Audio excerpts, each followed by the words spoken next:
In this world, there are two types of people: those who are driven by their mind and those who are guided by their intellect.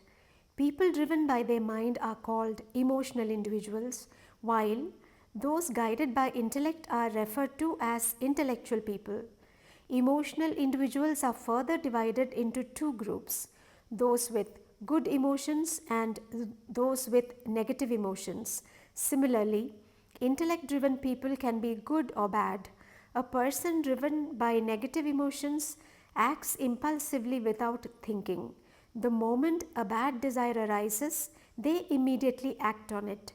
For example, a child breaking a bird's nest with a stone or scratching someone's car for no reason. These are signs of a person ruled by negative emotions. On the other hand, a person with good emotions also acts spontaneously but in a positive way.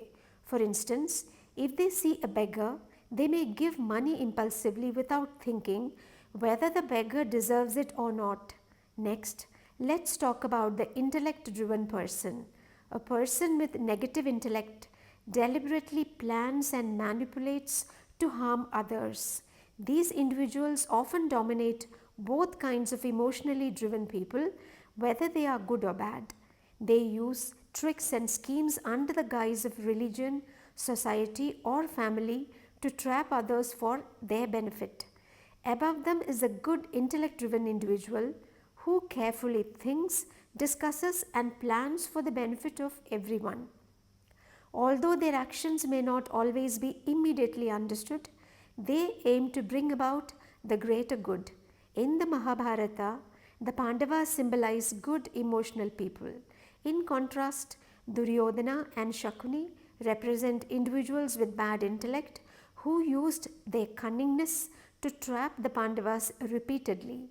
The Pandavas, driven by their emotional nature and lack of strategic thinking, often found themselves caught in these traps. Lord Krishna, however, represents the ultimate intellect driven personality, using wisdom for the welfare of all.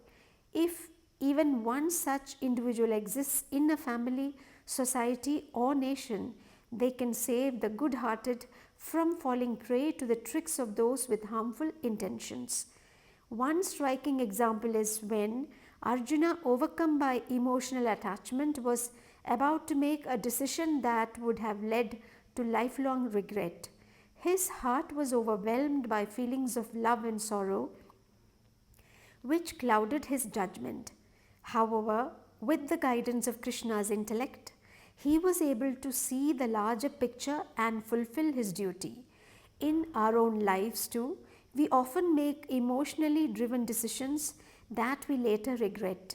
Whether it's in relationships or career choices, acting impulsively can lead to long term consequences. Thus, the ideal person is one who balances the heart and intellect.